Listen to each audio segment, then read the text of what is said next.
여론의 향배에 따라서 윤석열이 검찰총장직을 던질 수도 있는 상태라고 봅니다. 윤석열 검찰총장이 언론과 인터뷰를 했습니다. 매우 이례적인 일인데요. 윤석열 법치 말살 직을 걸고 막을 수 있다면 100번이라도 걸겠다. 검찰의 수사권 박탈 입법 소회에 대해서 이야기를 하고 있습니다. 윤석열 총장은 국민일보와 인터뷰를 통해서 검찰 수사권 완전 폐지에 대해 간단 명료한 해석을 내놨다. 윤 총장은 불이익을 주고 압력을 넣어도 검찰이 굽히지 않으니 이제는 일 자체를 못하게 하겠다는 것 아니냐. 수사가 너희의 일이 아니라고 알무리 말을 해줘도 알아듣지를 못하니 참 답답합니다. 꾸준히 민주주의를 발전시켜온 우리 사회가 퇴보하고 헌법 가치가 부정당하는 위기 상황에 서 있다. 검찰이 그렇게 만들었죠. 국민의 관심을 부탁드린다. 전 이 말이 의미심장하다고 봅니다. 계속 좀 보죠. 질문은 검찰 흔들기라고 생각하느냐라고 물어봤는데 거기에 대해서 이것은 검찰을 흔드는 정도가 아니라 폐지하려는 시도다. 원칙대로 뚜벅뚜벅 길을 걸으니 아예 포크레인을 끌어와 길을 파내려고 하는 격이다. 거하게 적극적으로 대처하기보단 공소유지 변호사들로 정부 법무공단 같은 조직을 만들자는 것인데 검찰에 대한 이해를 전혀 못하고 있는 겁니다. 특수통 검사로서 남조지는 수사를 잘했던 윤석열에게 있어서 수사를 못하는 검찰이라는 것은 본인에겐 이해 못할 일인데 지금 현재 검찰에 있는 90%를 차지하는 공판부 검사와 형사부 검사에 대해선 대단히 모욕적인 말이 아닐 수 없습니다. 특히 공판부 검사, 자기의 공판부 검사를 공소유지 변호사들로 정부 법무공단 같은 조직이라고 폄훼를 한 거죠. 이러니 윤석열 치하 아래에서 공판 검사들이 승진을 할 수 있었겠습니까?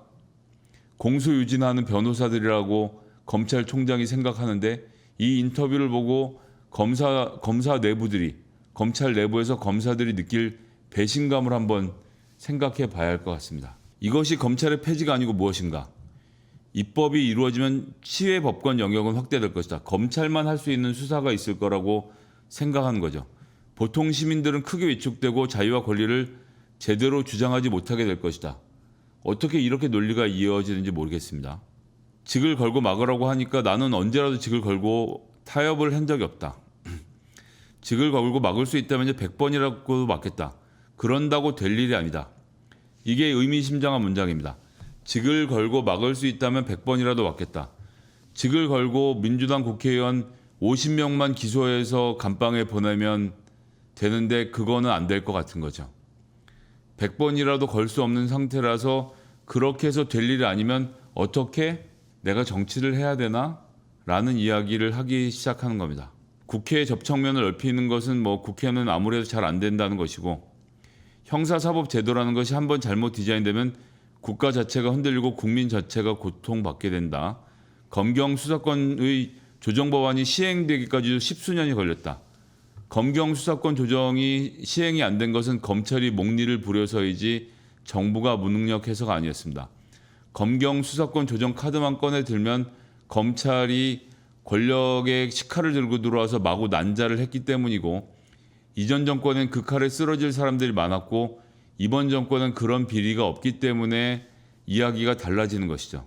후배들에게 조직을 사랑하라고 가르쳤지만 조직보다 국가를 더 사랑하고 우선시하라고 가르쳤다는 이야기를 하고 있지만 제가 보기엔 그냥 검찰을 사랑한 사람일 뿐입니다. 검찰도 국가의 조직일 뿐 따로 존립할 수 있다는 것은 아니다라고 이야기를 하는데 정말 이렇게 생각하는지 모르겠습니다. 내가 검찰주의자라서 검찰이 무언가를 독점해야 한다고 여겨서 수사, 기소, 분리와 직접 수사권 폐지에 반대하는 것이 아니다. 나는 비대한 검찰권이 문제라면 오히려 검찰을 쪼개라고 말해왔다. 다만 검사와 사법경찰수사관이 함께 일할 수 있도록 만들어줘야 한다는 것이다. 금융수사범죄청 따로 떼내고 청을 다 떼내서 검찰을 쪼개는 건 좋지만 검찰을 그대로 유지해야 한다는 것이 윤석열의 방식인 것입니다. 이른바 검수완박이 윤석열 검찰의 2019년부터의 권력형 비리 수사들에 대한 반감이라고 생각하는가? 종전까진 검찰에 박수를 쳐왔는데 근자일로 반감을 가져야 한다면야 내가 할 말이 없다. 근자일로 반감을 가진 것은 근자의 일이 무리한 수사였고 권력의 비리에 대한 수사가 아니라 권력에 대한 수사, 검찰 개혁을 하려는 권력에 대한 수사였다는 것을 국민들도 알아차렸기 때문인 것을 윤석열만 모르고 있는 상태인 것입니다. 검찰은 진영이었고 똑같은 방식으로 권력에 충성하는 일을 해왔다라는 이야기를 하는 것이죠. 검찰의 진영이 없고 똑같은 방식으로 일을 해왔다. 이 말을 믿을 사람이 누가 있습니까? 검찰은 언제나 권력자의 편이었죠. 앞으로 검찰총장으로서 할 수 있는 일은 무엇인가? 전국의 검사들이 분노하며 걱정하고 있다. 전국 검사들을 이미 끌어들였고요. 검찰을 둘러싼 이슈가 부각되는 것이 피로할 지경이며 내용도 자세히 알지 못하실 것이다. 요게 정답입니다. 너희들이 하도 하니까 사람들이 피곤해서 이제 더 이상 쳐다보고 싶지 않아서 그냥 민주당 마음대로 하세요라는 여론이 올라오고 있는 것이죠. 다만 국민들께서 관심을 갖고 지켜봐 주시길 부탁드린다. 잘 느끼진 못하겠지만 국민 여러분의 이해와 관계된 중요한 사항이기 때문이다. 잘 느끼지 못한다는 것도 본인의 생각인 거죠. 서울대 법대 나온 본인은 아는 일을 우리 같은 장사미사들은 모를 거라는 저런 오만한 착각, 정말 큰 문제라고 생각을 하고요. 어이없는 졸속 입법이 이루어지지 않도록 학계 법조계 전문가들의 심도 깊은 논의, 올바른 여론의 형성만을 기다리고 있을 뿐이라고 이야기를 합니다. 퇴임 4개월 앞둔 윤석열이 중수청 반대에 총장직을 걸지 이걸 좀 지켜보자라는 이야기가 나오고 있고요. 지금 그런 상황에서 대검이 이문정 검사에 대한 수사권이 법적 근거가 뭔지를 법무부에 문제 제기를 해놓은 상태입니다. 이런 문제 제기가 이어지고 있다는 것은 검찰이 마지막 반발을 준비하고 있다는 얘기입니다. 내일은 대구 고검을 방문해서 관련된 이야기를 또 꺼낼 것 같습니다. 지금 윤 총장은 오는 3일 대구 고검 지검을 방문해서 직원들과 간담회를 여는데 정직 징계 처분 업무 배제 이후 첫 공개 일정입니다. 대구 지검 고검을 방문하는 것도 매우 의미심장하지만요. 내일이란 시점에 방문하기 전에 어제 국민일보랑 인터뷰를 해서 오늘 기사가 나오게 한 것. 내일 그러면 대구 고검에 가서 중수청은 설치돼서는 안 되는 기구다라고 직원 간담회에서 말을 꺼내서 여론을 불러일으키고 그 여론의 향배에 따라서 저는 윤석열이 검찰총장직을 던질 수도 있는 상태라고 봅니다. 오마이뉴스가 조사한 윤석열에 대한 지지율입니다. 작년 2020년 7월 13.8%이던 것이 17.5를 올라서 2020년 12월 법무부와의 대립 극한으로 치달았을 때 23.9%까지 올랐다가 15%까지 하락을 했습니다. 여러분들이 무일푼으로 시작해서 1,000만 원을 번 다음에 주식에 투자를 했는데 이게 주가가 올라서 1억 5천만 원이 됐다가 2억 4천만 원이 됐다가 1억 5천만 원이 된 심정을 한번 생각해 보시면 될 겁니다. 사실은 24억 자기가 샀던 5억짜리 아파트가 24억이 됐다가 2달 만에 15억이 된 심정과 같을 것이라고 봅니다. 윤석열 입장에선 마음이 급해지기 시작하는 것이죠. 이대로는 안 되겠다는 생각을 할 수밖에 없는 상태가 되는 겁니다.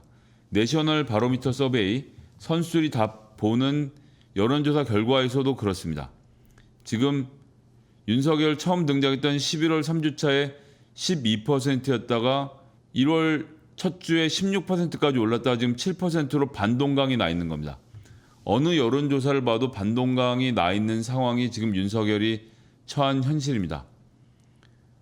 여기에 대해서 이제 앞으로 어떻게 진행될지를 좀 지켜봐야 되겠고요. 저는 윤석열이 중대범죄수사청 설치에 반대하는 내용을 내일 고검에서 발표하고 그리고 검찰과 함께 싸우다가 안 될 경우 직을 내던지고 나가는 시나리오, 그렇게 해서 야권의 정치의 중심으로 떠오르는 시나리오를 생각해 보고 있습니다.